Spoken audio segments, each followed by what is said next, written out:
Well, Facebook's parent company Meta has gone to the courts to block a former executive and now whistleblower from speaking to Congress about her experiences. But Sarah Wynne Williams has already laid out some damaging claims against the social media giant in a new book, Careless People. Anthony Ha is the weekend editor at TechCrunch, and he joins me now from New York. Anthony, good to have you on the program with us this morning where you are. Now, what were some of the more striking details in this book that has Meta in an absolute spin and lawyering up? Well, I think the book is really full of stories about Wynne Williams' time at Meta for, 7-ish years. But I think sort of the things that are attracting the most attention, one is Facebook's attempts to get into China, and specifically her allegations that the company considered hiring basically a chief editor who would report to the Chinese Communist Party and would have the authority to basically censor Facebook on behalf of China. And then she also alleged some inappropriate behavior from her manager, Joel Kaplan, who's still at very senior at the company, and she's alleged that he behaved inappropriately to her, made inappropriate comments, ground up against her at work events. Yes, and of course, what are the circumstances by which she left the company?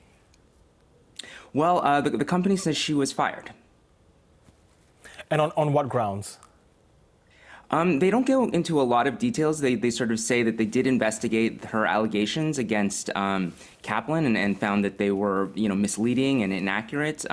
Because of U.S. labor law, they don't tend to go into a lot of details about why someone was terminated, but it sort of suggests that they're trying to suggest she was bad at her job and that she made some accusations that were inaccurate. Yes, now there is a temporary order for her to stop making disparaging comments about Facebook and Meta.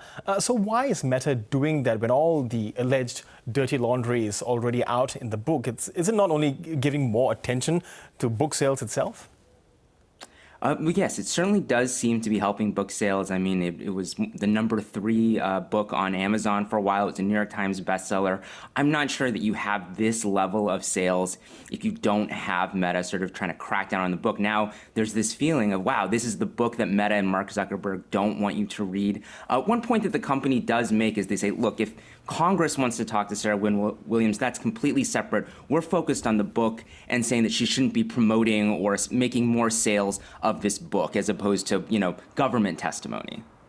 Yes, and for now, she's effectively stopped from speaking to various jurisdictions. But why are members of Congress in the US and even officials from the UK and Europe and elsewhere so interested in speaking with her? Well, I think that, there's a lot of questions now about Meta's role on the global stage. I mean, obviously, Mark Zuckerberg has been making a lot of statements and policy changes that seem to be in favor of Donald Trump here in the U.S. But more broadly, it's just, I think, anyone in government now can see that the various Meta apps, not just Facebook, but WhatsApp and Instagram, those all have tremendous reach and influence. And so there's a lot of concern about how is Facebook making decisions about these platforms. Yes, and one of the more consequential decisions was about Facebook's plans to expand in Asia. But when it comes to Myanmar, for instance, apparently the platform was used to spread misinformation there. That turned out to be deadly there. So what did Sarah Wynne Williams had to say about that, in particular on Myanmar? We'll go to China just after this. Right. Well, I think that, I don't remember the exact details of what you said about Myanmar, but I think there's a broader pattern of just essentially not necessarily malevolence, but again, what she describes is sort of ignorance about these countries, that it didn't seem like Facebook executives were particularly knowledgeable or focused on, actually what the customs, the dangers, or any of the real issues were in many of the countries into which it was expanding.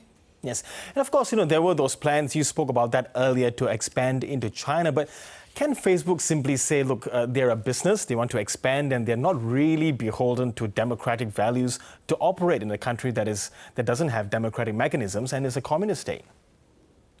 I think that is certainly a fair response or a response that Facebook can make. That's actually not the response they are making. Instead, they say, well, we considered it and ultimately we decided not to expand into China. But I think it's fair to point out that these are not issues that are unique to Facebook. Any of the sort of big internet companies in the U.S. have looked at China, have had various issues, and frankly, have had to make different kinds of compromises if they wanted to actually operate in the country. Yes.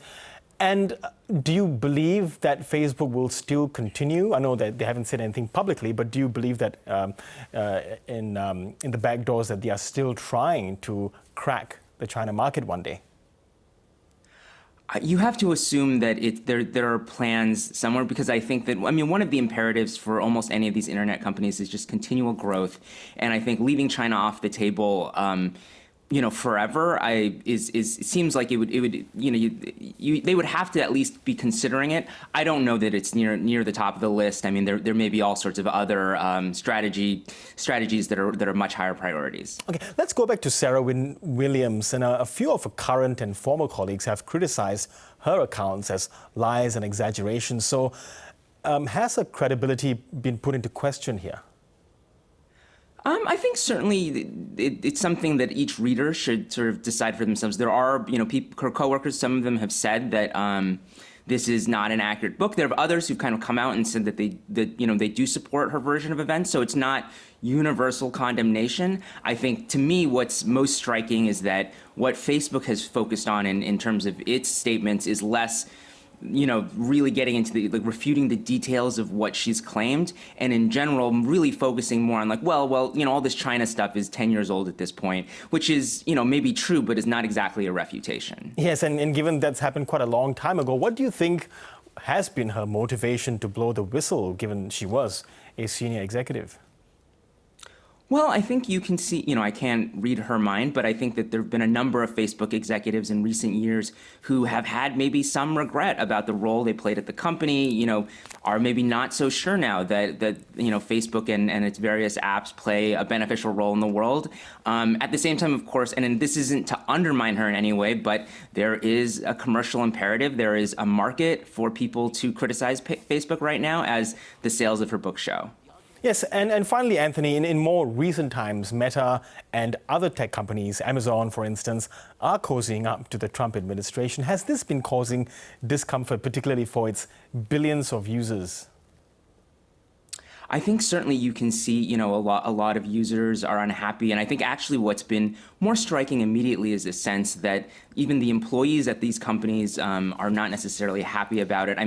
There's sort of conflicting ideas about the politics of Silicon Valley, but certainly I think a lot of the rank and file employees at these companies tend to be, sort of a little bit more democratic leaning. And so you get the sense that there is a lot of unhappiness and criticism and resistance within the companies themselves. Okay, Anthony, I really appreciate your insights there from New York. Thank you so much.